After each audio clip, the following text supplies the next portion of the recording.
Begitulah pemikiran dan perjuangan Muhammad Nasir dalam merintis perguruan tinggi pertama milik bangsa Indonesia di Indonesia.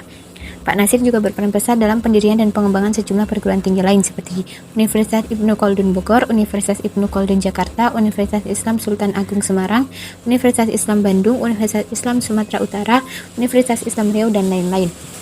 Pak Nasir telah ditetapkan sebagai pahlawan nasional. Nama Muhammad Nasir pun dipakai untuk Universitas Muhammad Nasir di Bukit Tinggi, Sekolah Tinggi Ilmu Dakwah Muhammad Nasir, Pondok Pesantren Muhammad Nasir, Rumah Sakit Muhammad Nasir, dan lain-lain. Andaikan saat ini Pak Nasir masih hidup dan melihat perkembangan kampus-kampus Islam tersebut, apakah Pak Nasir patut tersenyum atau menangis? Semoga Pak Nasir tersenyum dan terus memberi semangat kepada kita agar kita tidak lelah dalam berjuang mewujudkan tujuan pendidikan yang ideal. Sebagaimana diamanahkan beliau, tujuannya tak lain agar kita semua mendapatkan pahala dari ridha Allah Subhanahu wa Ta'ala karena telah menjalankan amanah dengan baik. 27 mahasiswa pendobrak tradisi. Inilah 7 anak muda pemberani pendobrak tradisi. Saya menyebut pemberani karena mereka berani memilih jalan hidup yang tidak biasa. Mereka berpikir dan memilih jalan sukses yang berbeda dengan banyak anak muda lainnya. Mereka adalah Azam Habibullah, Fatih Madini, Faris Nadani, Muhammad Fadlan Azim, Faiz Rosyadi, Ja'far Ahmad, dan Izzat Akbar Ramadhani. Pada tanggal 24 Februari 2021 lalu, 7 anak negeri Indonesia itu mulai menjalani program Mastama, Masa Ta'aruf Mahasiswa Kelas Jurnalistik Profesional, Sekolah Tinggi Ilmu Dakwah STID Muhammad Nasir di kampus utama Jalan Keramat Raya 45, Jakarta Pusat. Ini sekedar informasi tentang 7 anak muda pemberani itu. Azam Habibullah, 19 tahun, adalah putra pasangan pendidik di Sumatera Utara. Ibunya seorang dosen dan konsultan pendidikan. Ayahnya seorang insinyur teknik elektro yang juga aktif dalam dunia pendidikan. Ia telah menulis 4 buku. Ia pernah terpilih untuk mempresentasikan makalahnya di Amerika Serikat, Austria, dan Turki. Tahun 2021 ini, Azam terpilih sebagai salah satu dari 9 remaja pembaharu Asoka Young Changemaker 2021. Menurut siaran pers, panitia seleksi program ini, anak-anak muda itu dipilih dengan kriteria kemampuannya dalam menawarkan solusi kreatif bagi masalah sosial dan lingkungan hidup. Azam telah menulis 4 judul buku. Buku terakhirnya berjudul Hikmah Sejarah untuk Indonesia Berkah. Depok, YPI At-Taqwa 2020. Kini sehari-hari Azam sedang menyelesaikan skripsinya di Pesantren Tinggi At-Taqwa College Depok. Ia pun telah dipercaya mengajar sejarah, menjadi imam sholat jamaah dan khatib Jumat. Lebih jauh, lihat https azamhabibullah.net. Fatih Madini, 18 tahun, putra Ibu Megawati MPD, pimpinan pesantren At-Taqwa Depok, juga sedang menulis skripsi di At-Taqwa College. Pada usia 16 tahun, di bawah bimbingan Dr. Muhammad Ardiansyah dan Dr. Alwi Alatas, ia telah menerbitkan buku berjudul Mewujudkan Insan dan Peradaban Mulia, Depok, YPI At-Taqwa 2018, oleh Profesor Nurwan Daud. Buku pertama Fatih Madini itu pernah diberi kesempatan untuk dipresentasikan secara singkat dalam acara Saturday Night Lecture di Center for Advanced Studies on Islam, Science and Civilization, University Teknologi Malaysia atau CASIS UTM Kuala Lumpur. Tahun 2020, buku keduanya terbit dengan judul Reformasi Pemikiran Pendidikan Kita, Depok, YPI At-Taqwa 2020. Pernah menjadi pelatih taekwondo dan silat. Sehari-hari, Fatih Madini juga mengajar materi adab ilmu dan bahasa Arab kepada para santri. Saat masih menjadi santri Pristek, Pesantren for the Study of Islamic Thought and Civilization, Fatih Madini dan Faris Radani pernah mempresentasikan makalahnya di International Islamic University Malaysia 2018. Makalah Fatih Madini berjudul Abdul Somad Al-Falambani's Concept as the Solution of Muslim Internal Problem. Faris Radani, 18 tahun, adalah putra Insinyur Kusnai, seorang insinyur teknologi industri dari IPB. Faris memiliki kemampuan menulis dan bahasa Inggris yang baik. Ia pernah menerbitkan novelnya berjudul The Rosemary. Kumpulan tulisannya telah diterbitkan dalam sebuah buku berjudul Pemikiran Islam dan Tantangannya di Era Globalisasi. Muhammad Fadlan adalah putra Nurbawo almarhum, seorang wartawan perjuangan. Nurbawo juga menjabat sebagai Ketua Asosiasi Relawan Mandiri Himpunan Alumni IPB. Fadlan memiliki bakat menulis seperti ayahnya. Sehari-hari di samping mengerjakan skripsinya di At-Taqwa College, Fadlan telah dipercaya mengajar tahsin dan tahfidz Al-Quran di pesantren At-Taqwa Depok. Faiz Rosyadi adalah putra seorang guru mengaji Al-Quran. Di samping masih belajar di At-Taqwa College Depok, ia telah dipercaya melatih silat dan mengajar kitab Arab Melayu kepada para santri. Sebab sejak kelas 5 di SD At-Taqwa, ia telah mulai belajar banyak kitab Arab Melayu seperti Adabul Insan, Risalah 2 Ilmu, Gurindam 12, dan sebagainya. Izzat Akbar Ramadhani adalah putra dari Kiai Haji Syamsul Bahri, Ketua Majelis Fatwa Dewan Dakwah Islamiyah Indonesia DDII Ia pernah kuliah ilmu komputer di Perbasnas Institut Jakarta selama 5 semester. Izet juga telah berwirausaha secara mandiri, pernah bekerja di Telkom selama 6 bulan. Kini Izet dengan bimbingan ayahnya memilih untuk kuliah di kelas jurnalistik profesional Sekolah Tinggi Ilmu Dakwah Muhammad Nasir. Anak muda ketujuh adalah Ja'far Ahmad, putra dari Dr. Ahmad An-Nuri, seorang ulama Al-Quran yang juga Ketua Bidang Pengembangan Studi Al-Quran di DDI. Pendidikan tingkat SMP hingga SMA-nya ditempuh di Matafid Bina Madani.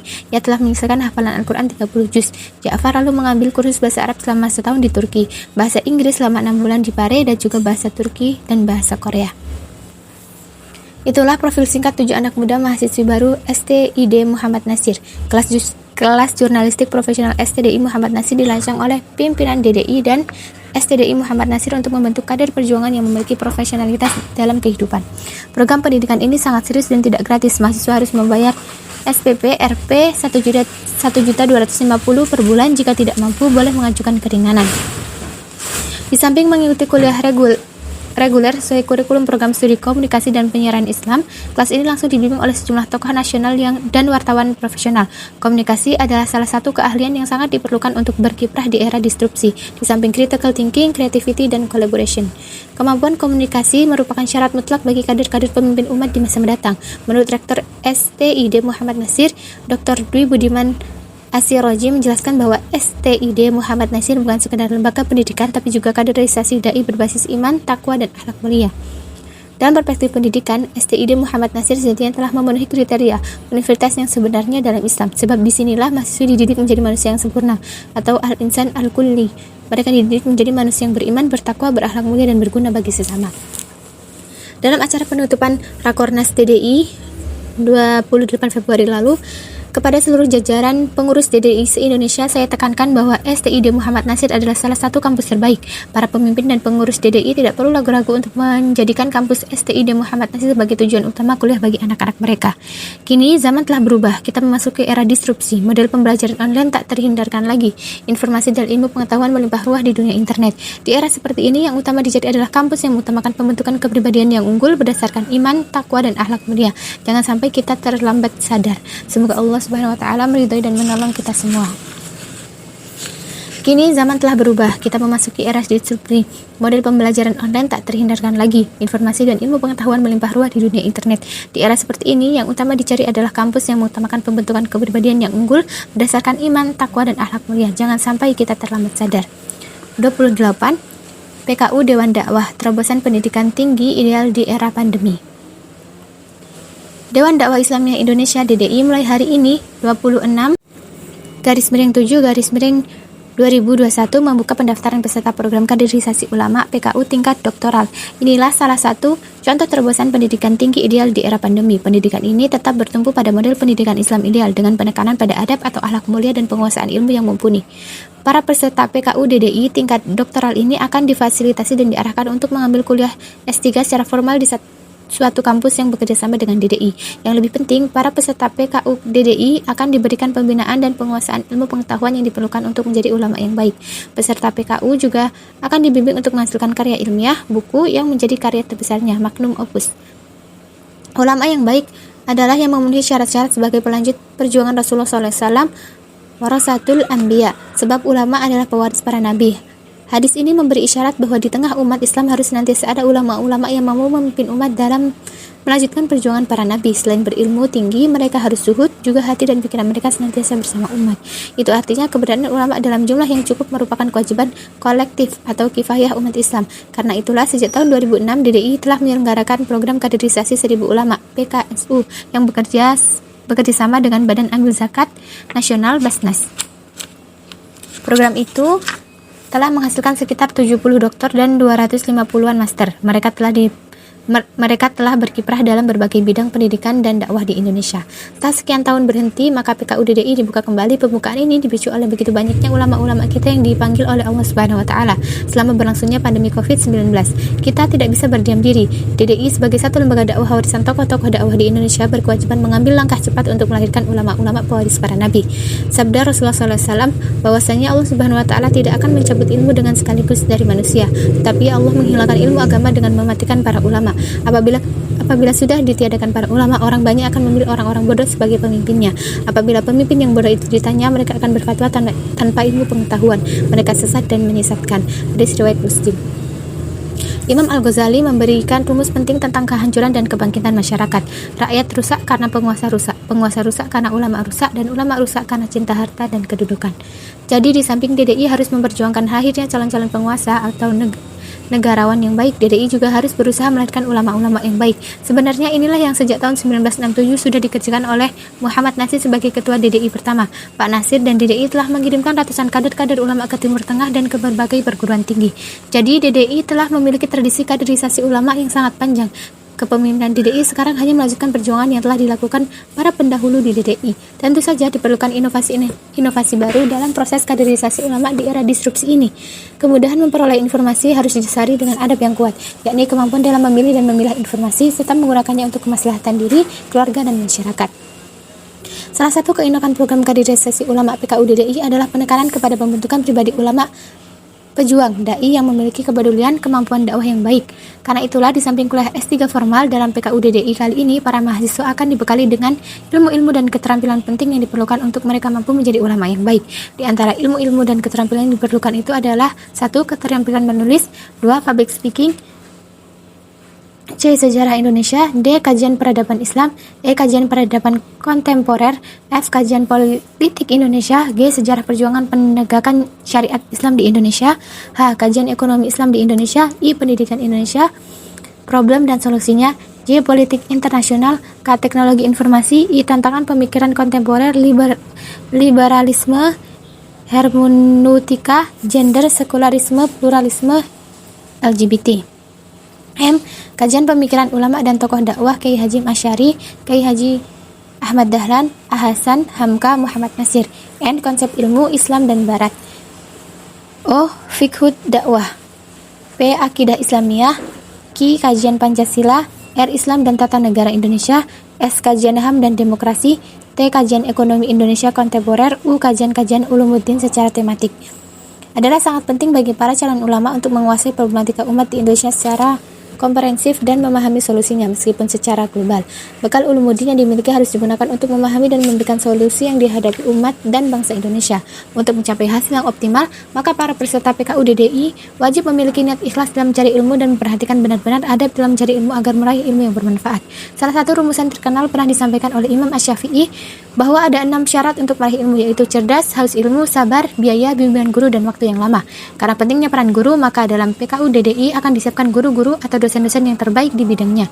Insya Allah, ini adalah program kaderisasi ulama yang serius dan berkualitas tinggi. Jadi PKU DDI tingkat doktoral ini bukan sekedar program kuliah untuk mencari gelar doktor, bukan sekedar itu. Yang lebih penting adalah para peserta program ini mendapatkan pengarahan dan motivasi dari para dosen yang terbaik agar bisa mewujudkan tujuan program untuk melahirkan ulama-ulama pewaris Nabi. Jadi ini program unggul dan sangat berharga bagi para sarjana S2 yang memenuhi kualifikasi. Mohon doanya semoga program yang baik ini mendapatkan berkah dan sukses. 29. Makna peluncuran buku mahasiswa ATKO mewujudkan kampus merdeka yang sebenarnya. Masih dalam suasana Idul Adha 1441 Hijriah pada 2 Agustus 2020, 12 Zulhijjah 1441 Hijriah, At-Taqwa College ATKO Depok menggelar acara penting peluncuran buku karya 2 mahasiswa At-Taqwa College Depok. Acara juga disertai dengan diskusi bertema beradab dan berkairah di usia belia. Ini acara penting dan bersejarah. Sebab 2 buku karya mahasiswa ATKO, Azam Habibullah dan Fatih Madini adalah buku yang berisi gagasan-gagasan penting tentang perbaikan umat Islam dan bangsa Indonesia.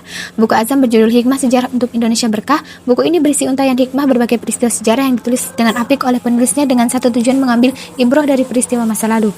Kesadaran sejarah adalah satu keharusan bagi anak-anak muda, sebab dengan memahami sejarah yang benar, mereka akan mampu meneruskan pandangan dan program hidup mereka dengan benar pula.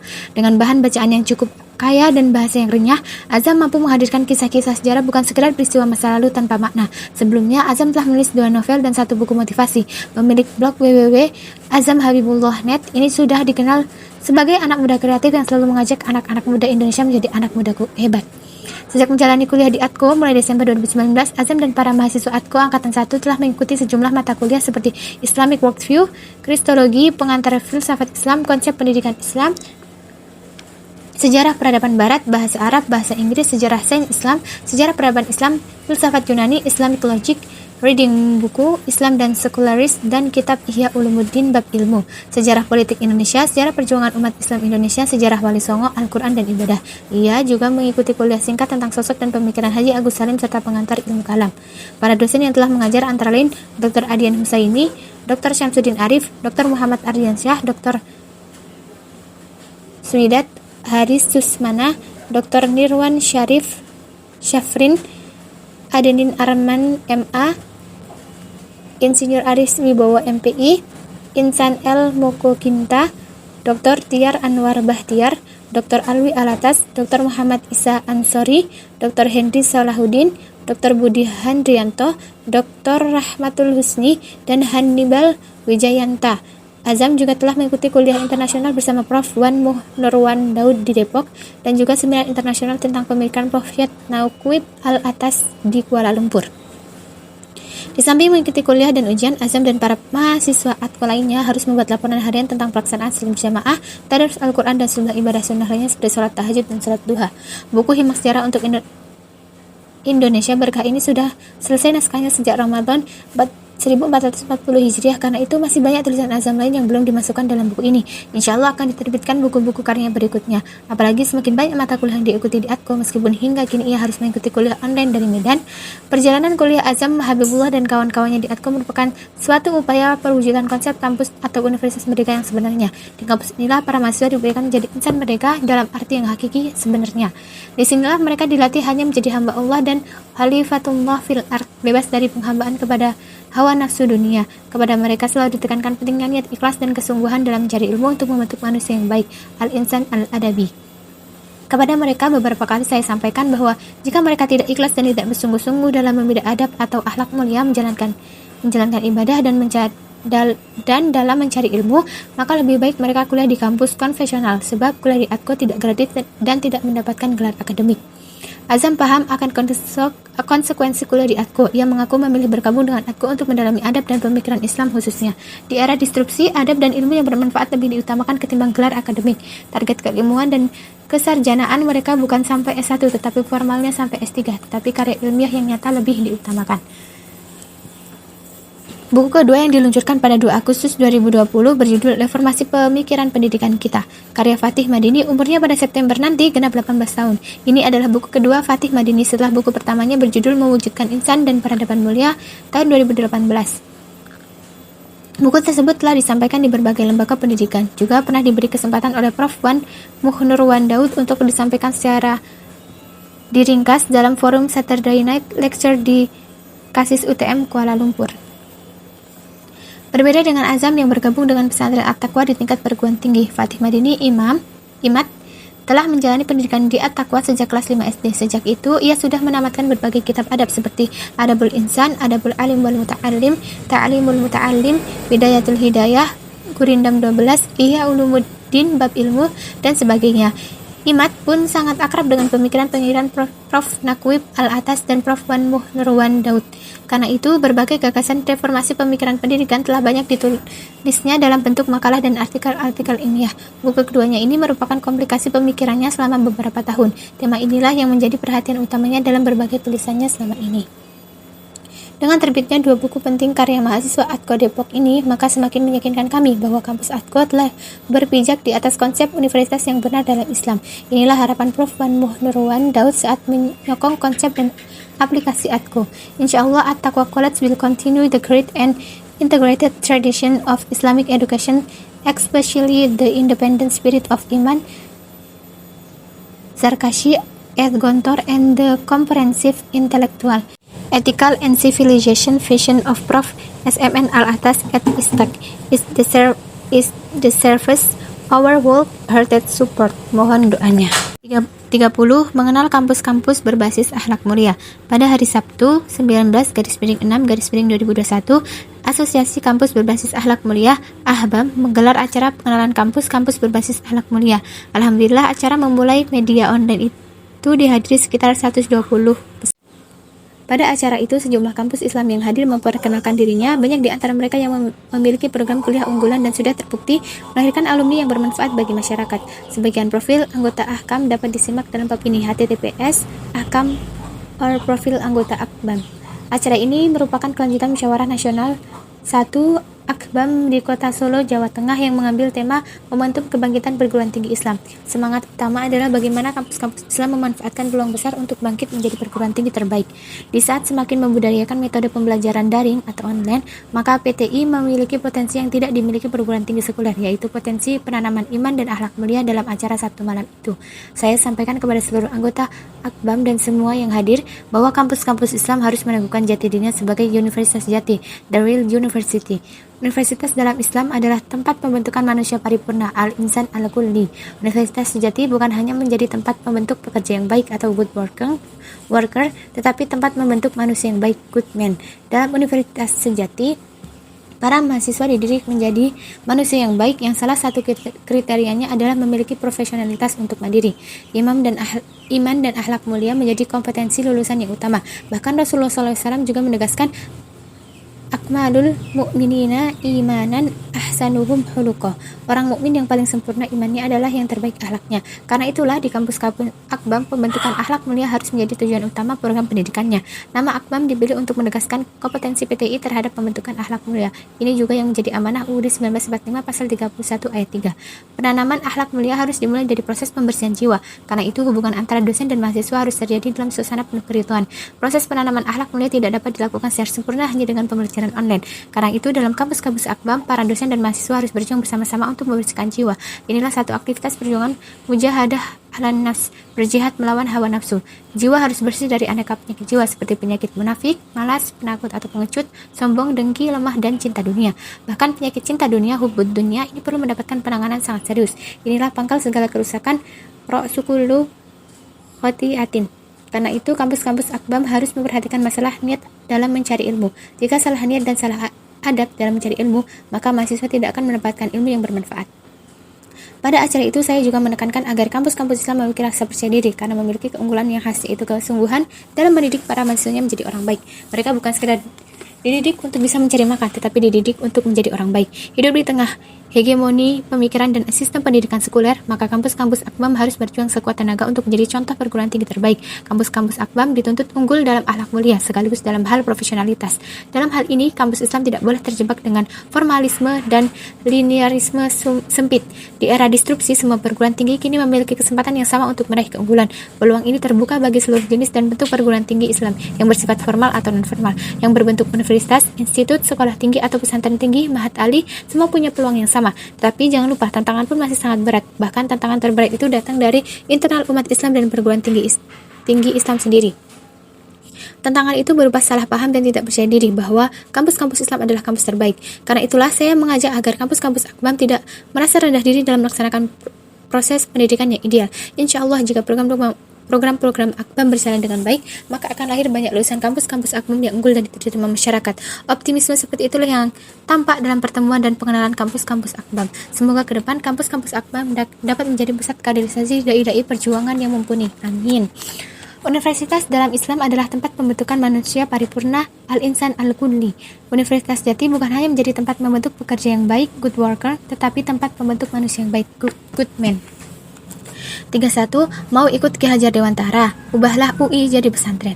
Dalam pidatonya 2 Mei 2021, Mendikbud Ristek Nadiem Makarim menyatakan tekadnya untuk mengikuti pemikiran tokoh pendidikan nasional Ki Hajar Dewantara. Kata Nadiem Makarim, mulai hari ini pemikiran Bapak Pendidikan Indonesia tersebut haruslah kita jiwai dan kita hidupkan kembali agar lekas tercipta pendidikan yang berkualitas bagi seluruh rakyat Indonesia, serta terwujudnya kemerdekaan belajar yang sejati. Menyimak pidato Mendikbud Ristek tersebut, patutlah kita bertanya, apakah selama ini pemikiran Ki Hajar Dewantara tidak dijiwai dan tidak dihidupkan untuk diikuti? Padahal Hari Pendidikan Nasional 2 Mei ditetapkan berdasarkan hari lahir Ki Hajar Dewantara. Bahkan semboyan Pendidikan Nasional pun mengutip kata-kata Ki Hajar Dewantara, ing ngarso sing tulodo, ing madya mangun karso tutpuri handayani. Tapi baiklah, kita menghargai tekad pemerintah untuk memajukan pendidikan nasional dengan katanya mau mengikuti pemikiran Ki Hajar Dewantara. Akan tetapi patutlah disadari bahwa jika tekad itu benar-benar mau diwujudkan, maka menurut hemat saya, pemerintah seyogyanya membuat sejumlah pondok pesantren sebagai model pendidikan nasional yang ideal. Sebab itulah gagasan Ki Hajar Dewantara. Gagasan itu dituangkan oleh Ki Hajar pada bulan November 1928 di majalah Wasita Jilid 1 nomor 2 dalam artikel berjudul Sistem Pondok dan Asrama Itulah Sistem Nasional. Ki Hajar menulis bahwa hakikat pondok pesantren adalah terjadi proses interaksi intensif antara kiai dan santri sehingga terjadi proses pengajaran dan pendidikan. Mulai zaman dahulu hingga sekarang, rakyat kita mempunyai rumah pengajaran yang juga menjadi rumah pendidikan, yaitu kalau sekarang pondok pesantren. Kalau zaman Kabudan dinamakan pawiyatan atau asrama. Adapun sifatnya pesantren atau pondok dan asrama yaitu rumah kiai guru Ki Hajar yang dipakai buat pondokan santri-santri atau cantrik-cantrik dan buat rumah pengajaran juga. Di situ karena guru dan murid tiap hari siang malam berkumpul jadi satu, maka pengajaran dengan sendiri selalu berhubungan dengan pendidikan. Demikian kata Ki Hajar Dewantara. Lihat buku Ki Hajar Dewantara, Pemikiran, Konsepsi, Keteladanan dan Sikap Merdeka 1. Pendidikan, Majelis Luhur Persatuan Taman Siswa Yogyakarta, Universitas Sarjana Wiyata Taman Siswa 2013 cetakan kelima halaman 370 sampai 371. Dalam tulisan itu Ki Hajar menyebut bahwa di pondok pesantren pengajaran on the risk dan pendidikan of feeding selalu saling terkait atau berhubungan. Pendidikan adalah proses penanaman nilai-nilai akhlak, sedangkan pengajaran adalah proses ahli ilmu pengetahuan.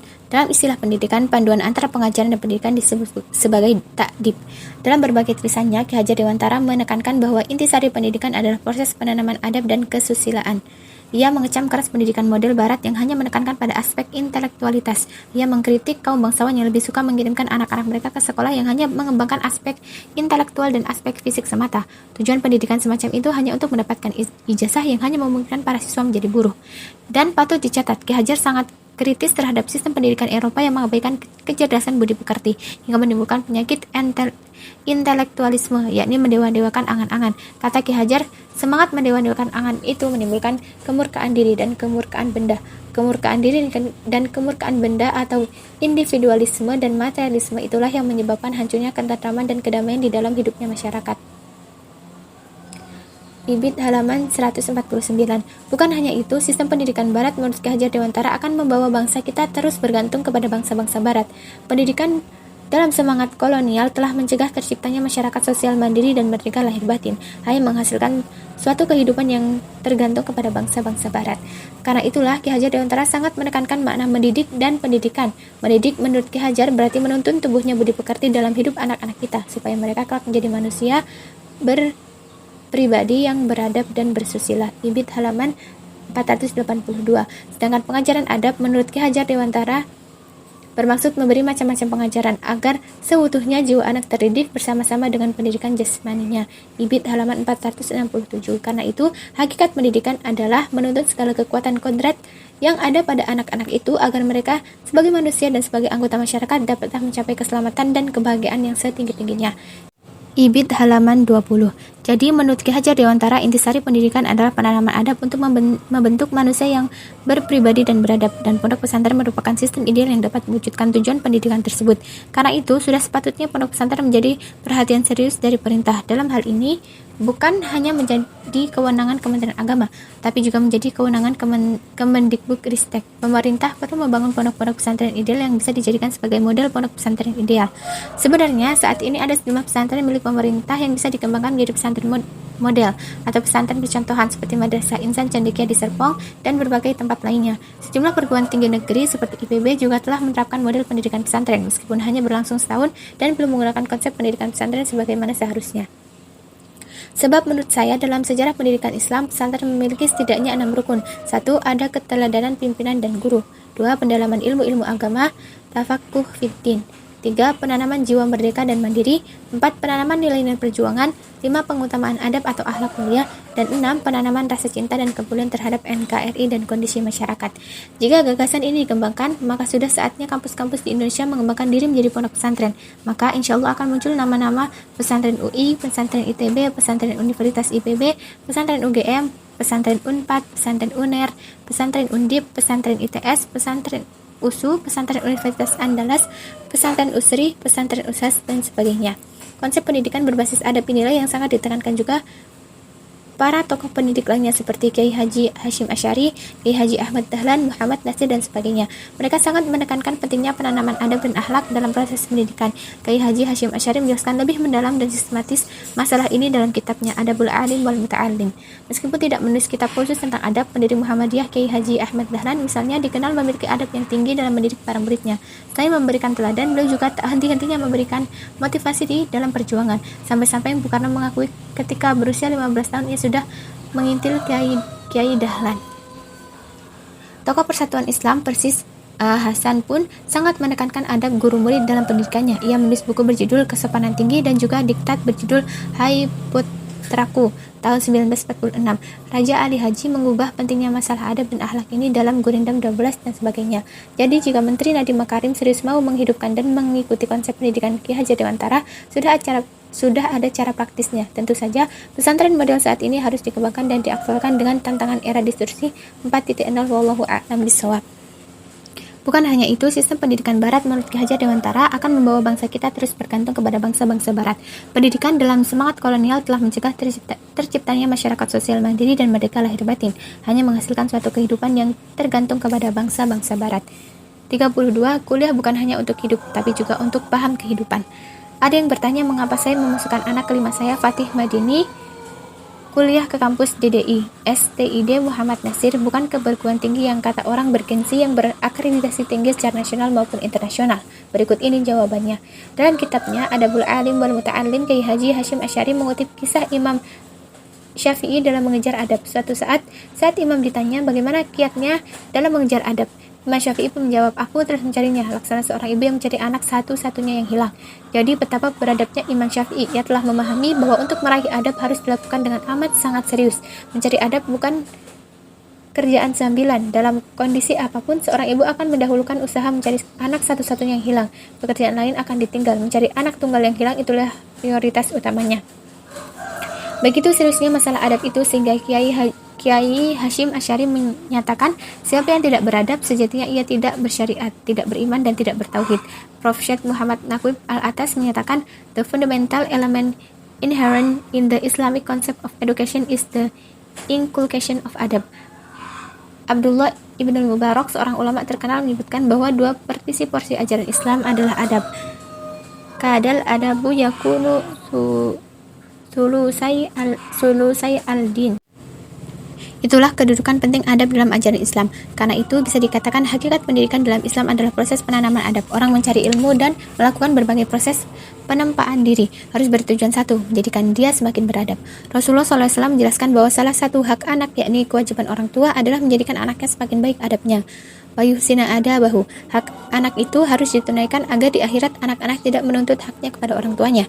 Itulah beratnya tugas dan kewajiban orang tua terhadap keluarganya. Al-Quran menyebutkan akad nikah sebagai misakon ghalidho, perjanjian yang berat. Istilah misakon ghalidho juga digunakan untuk perjanjian antara Allah dengan para nabinya. Karena itulah dalam tafsir Ibnu Katsir disebutkan, Ali bin Abi Thalib menjelaskan makna ayat, wahai orang-orang yang beriman, jagalah dirimu dan keluargamu dari api neraka, adalah adibuhum wa'allimuhum. Jadi tugas orang tua yang utama adalah mendidik anak-anak agar menjadi manusia yang baik, yakni manusia yang beradab kepada Tuhannya, kepada Rasulnya, kepada para pewaris Nabi, ulama, kepada guru, kepada orang tua, kepada agamanya, kepada sesama muslim, kepada sesama manusia, kepada makhluk lain, kepada alam sekitar, dan juga beradab kepada dirinya sendiri. Karena itu amat sangat aneh jika dunia pendidikan tidak mengutamakan pembentukan orang tua yang beradab, yakni orang tua memahami hak dan kewajibannya terhadap anak-anaknya. Bukan hanya orang tua yang bisa memberi makan kepada anak-anaknya. Anak-anak itu bukanlah hewan yang hidupnya hanya mengejar kenikmatan aneka syahwat. Lihat Quran Surat Muhammad ayat 12. Al-Quran memberikan sejumlah contoh orang tua yang mendidik anak-anaknya dengan penanaman adab seperti Nabi Ibrahim, Nabi Ya'qub, Luqman Al-Hakim, dan sebagainya. Dan tentu saja contoh pendidikan keluarga terbaik adalah Nabi kita, Rasulullah Muhammad SAW. Kunci untuk meraih adab adalah ilmu yang bermanfaat. Karena itulah Prof. Syekh Naqib Al-Atas menyatakan bahwa hilang adab, loss of adab, terjadi akibat kekacauan ilmu. Confusion of knowledge. Ilmu yang diajari adalah ilmu yang salah atau salah pula niat dan cara mencarinya. Adab tertinggi adalah adab kepada Allah. Manusia beradab adalah yang memahami siapa Tuhannya dengan benar dan kemudian beribadah dengan benar sehingga mendapatkan ridha Tuhannya. Itulah tujuan penciptaan manusia, beribadah kepada Allah Subhanahu wa taala. Quran surat Al-Dzariyat ayat 56. Begitulah pentingnya masalah adab dalam kehidupan umat Islam. Jatuh bangunnya umat bergantung pada soal adab ini. Maka pendidikan kita pun sepatutnya secara serius diarahkan untuk membentuk manusia-manusia beradab. Perguruan tinggi khususnya punya tugas mulia mencetak sarjana, ilmuwan atau praktis beradab. Ironis, miris, dan tragis jika para pengelola pendidikan tinggi, apalagi yang berlabel Islam, belum paham makna adab. Padahal begitu sentralnya kedudukan adab dalam ajaran Islam. Sejak masa sahabat Nabi, masalah adab sudah sangat ditekankan. Kata Umar bin Khattab radhiyallahu anhu, "Ta'addabu tsumma ta'allamu." Beradablah kalian, kemudian berilmulah kalian. Hari-hari dan bulan-bulan ini banyak pelajar SMA tingkat akhir dan orang tuanya yang sedang sibuk mencari perguruan tinggi tempat kuliah. Hingga kini masih banyak yang mengutamakan faktor duniawi, soal kerja sebagai indikator utama pilihan kampusnya. Dalam perspektif barat, menjabarkan makna ungkapan Sayyidina Umar bin Khattab radhiyallahu anhu tersebut, pendidikan Islam bisa dirumuskan dengan pola TOP, yaitu tanamkan adab sebelum ilmu, 2. Utamakan ilmu-ilmu fardu ain, dan 3. Pilih ilmu fardu kifayah yang tepat. Untuk beradab, pelajar atau mahasiswa harus beradab dalam mencari ilmu. Karena itu, yang pertama kali harus dipahami adalah konsep ilmu dalam Islam, sehingga ia bisa beradab terhadap ilmu. Imam Al-Ghazali membagi ilmu yang wajib diraih menjadi 2, ilmu fardu ain dan ilmu fardu kifayah. Tiap mahasiswa wajib meraih ilmu-ilmu yang diperlukan untuk bisa beriman dan beribadah yang benar. Itu ilmu fardu ain namanya. Pada saat yang sama, mahasiswa pun wajib tahu potensi diri dan keperluan umat Islam dalam perjuangan. Ia harus bisa memilih ilmu fardu kifayah yang tepat sesuai potensi dirinya dan keperluan masyarakat. Untuk mahasiswa cerdas harus diarahkan agar ia menguasai adab, ilmu-ilmu fardu ain, dan berbagai ilmu fardu kifayah yang diperlukan. Mahasiswa super cerdas berbeda tanggung jawab keilmuannya dengan mahasiswa yang kurang cerdas. Manusia yang baik adalah yang bermanfaat pada sesama manusia, apapun potensi yang dimilikinya. Begitu pesan Nabi kita. Sesuai Quran Surat Luqman ayat 17, utama mahasiswa muslim memasuki dalam perguruan tinggi adalah agar ia menjadi hamba Allah yang baik, menjadi pejuang di jalan Allah, bisa bermanfaat kepada sesama manusia. Kampus adalah dunia ilmu dan perjuangan. Inilah adab dalam mencari ilmu di perguruan tinggi. Kuliah bukan hanya untuk bisa cari makan agar bisa hidup, tetapi yang lebih mendasar, kuliah untuk memahami kehidupan agar ia bisa menjadi orang baik, orang yang beradab. Wallahu a'lam bishawab. 33. Hati-hati jangan sampai ikut kuliah tapi tidak berpendidikan tinggi. Alhamdulillah pada 17 Desember 2020 telah dilaksanakan diskusi dan peluncuran buku perguruan tinggi ideal di era disrupsi pasca COVID-19. Cetakan kedua Depok YPI At-Taqwa 2020. Diskusi ini dihadiri sekitar 300-an peserta melalui media Zoom dan FB. Di samping peserta individual, ada beberapa mahasiswa akademik dakwah Indonesia ADI, Dewan Dakwah Islamiyah Indonesia yang menyelenggarakan nonton bareng Nobar, tampak ADI Palu, ADI Jawa Barat, ADI Bengkulu, ADI Bukit Tinggi, dan sebagainya. Tampak juga peserta yang merupakan mahasiswa S3 Pendidikan Islam UIK Bogor. Satu poin penting yang saya tekankan pada diskusi tersebut adalah menjelaskan kembali makna universitas dan pendidikan tinggi dalam Islam. Sebab dalam wacana sehari-hari, dua istilah penting itu telah banyak disalahpahami, seperti juga kesalahpahaman terhadap makna pendidikan dan sekolah. Hakikat pendidikan adalah penanaman nilai-nilai kebaikan dalam diri seseorang, ta'dib.